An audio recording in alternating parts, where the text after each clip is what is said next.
Hi guys, Rik Marston, Rik Marston Official. Thank you so much for watching, and again, welcome to my awesome channel. I've got so much stuff to talk about. Well, most likely, what are my thoughts on the new JUNO-X by Roland?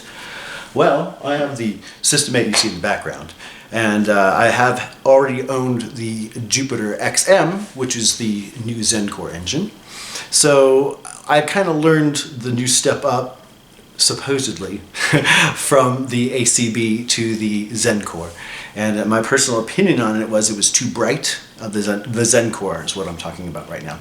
To me, the Zen-Core was just a little bit too bright for me in sound, and it was just too sharp, too clear, and it was wonderful polyphony and the ability for it to transform and to make sound like you would expect for a vintage synthesizer of having the Jupiter 8, the SH-101, the JUNO-106, etc. So that was a pretty cool idea to give it more oomph, more polyphony, and more power, and then to be able to add, mix, exchange files with the Zen-Core Online, the Zenology, and the Zen-Core products. Now I've also had the MC-101, so I've experienced the smaller, more budget side of the Zen-Core. So in my personal opinion, in the end of all this blah blah blah, is that the ACB still sounded warmer, and it still sounded more, here comes the hardcore line, analog.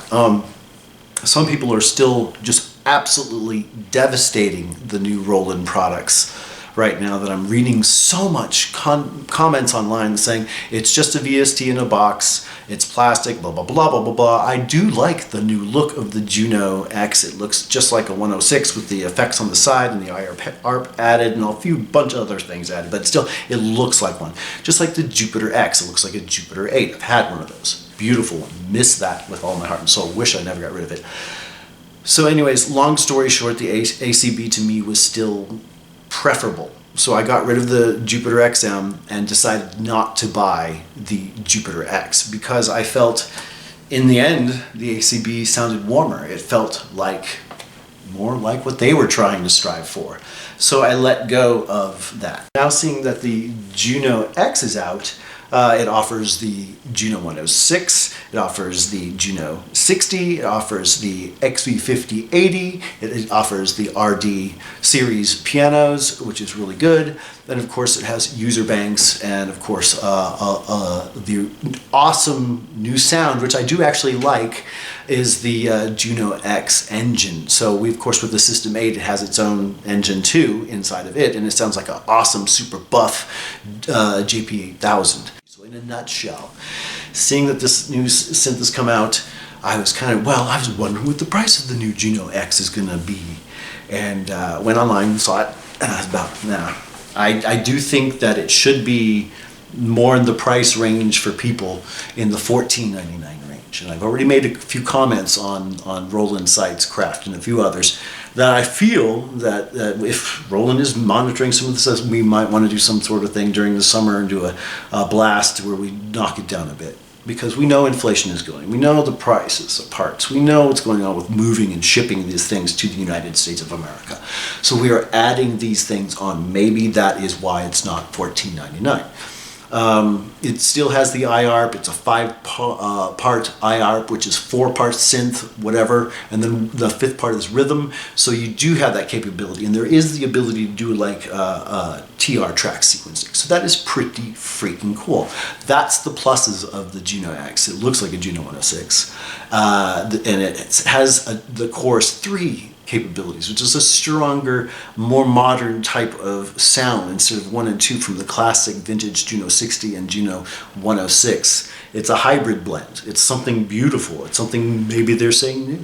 I don't know. I'm interested in trying it. Some people are again going to, if you see it on my channel and something disappears or whatnot, you will don't nuke my planet. I'm interested. I wish again it was in the $14.99 range. That's more my kind of flow in the studio. If I sell a couple pieces, $14, $15 is good. My goal right now, people have already seen some comments that I've already said about selling the System-8. I don't think I would be using the money towards either the Phantom 06 or the JUNO-X right now. I want to see how it goes. but I would be interested in continuing with this studio build that I'm doing right now, which is most likely I'm getting less in my digital and more into my VCO stuff.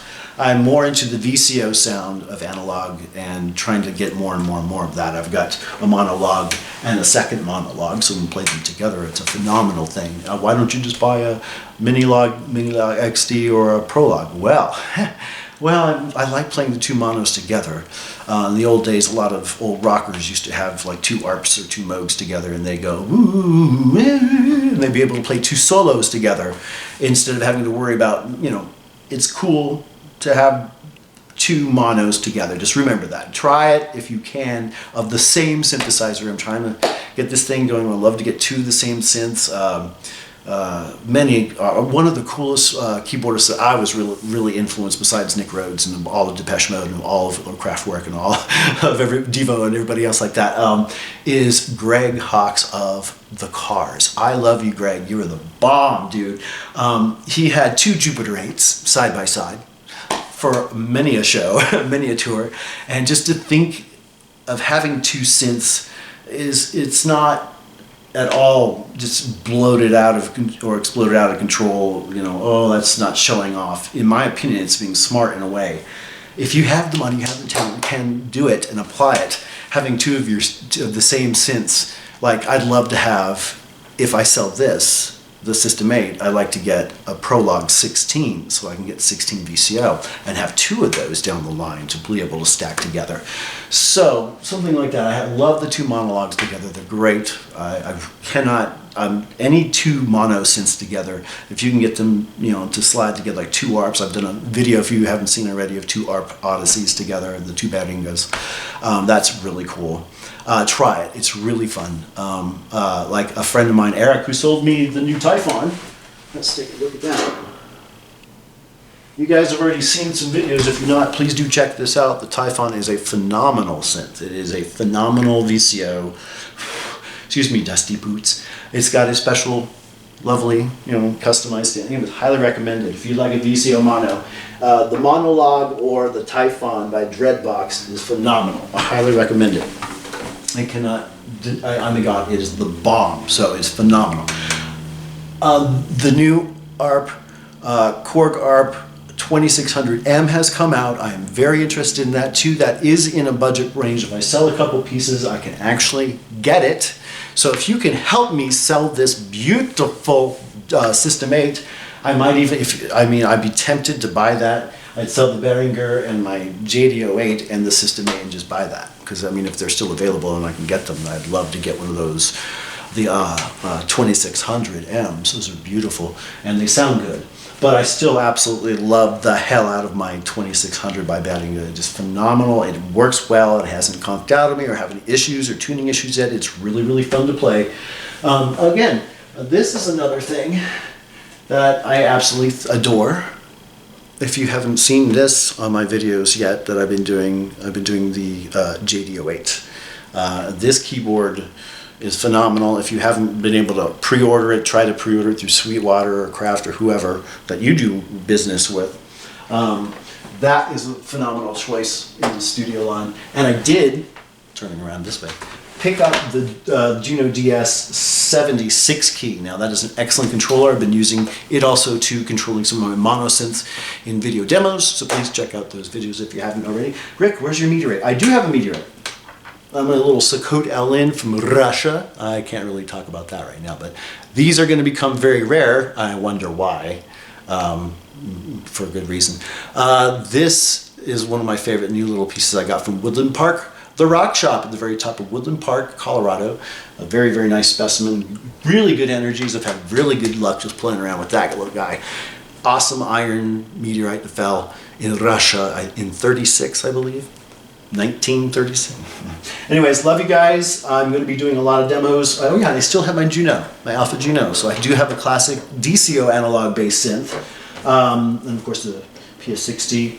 The TX7, which was owned by Mark Lindsay of Paul Revere and the Raiders. And I still have this, I don't know if you can see on the very bottom, is the XL, the Microkorg XL, and my O1W FD Layla. Yeah. You got me on my knees, Layla. Woo.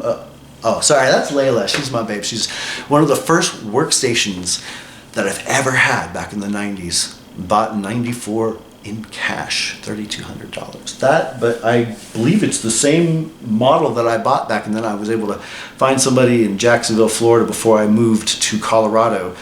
I was able to find $300. I was like, is that the same model? It looks identical. Oh my God, almost the same scratches. So I bought it straight up. I think it is Layla. I don't remember the serial, but I love you.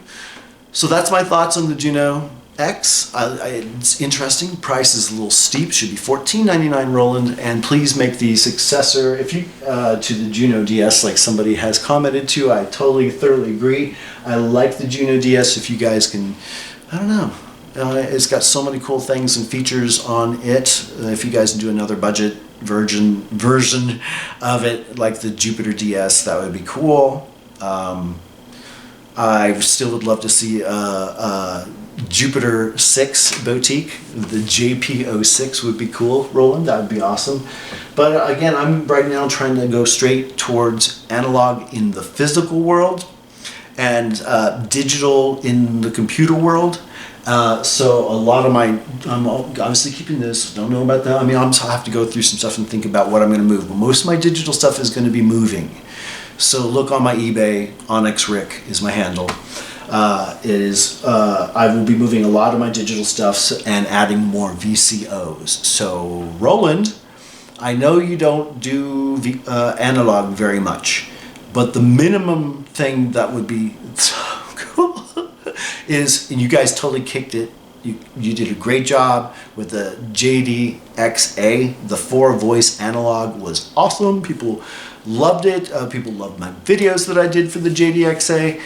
And I think that if it was a 6-voice, that would at least please help us out with just a 6-voice, very basic synth with just delay, just reverb, and maybe just a chorus in there, or just one of the 2 or 3.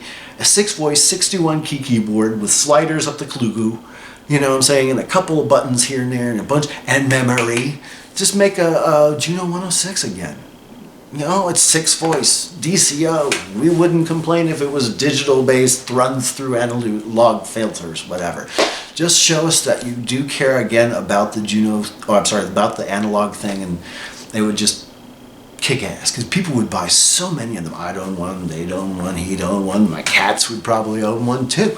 So don't forget, Zen-Core rocks. Yes, we understand that that is the future of Roland, where you're going. ACB's under the thing, and maybe I should hold on to this. I mean, this is going to be probably worth a lot more money than any Zen-Core thing anytime soon, because of the total abandonment of the ACB thing.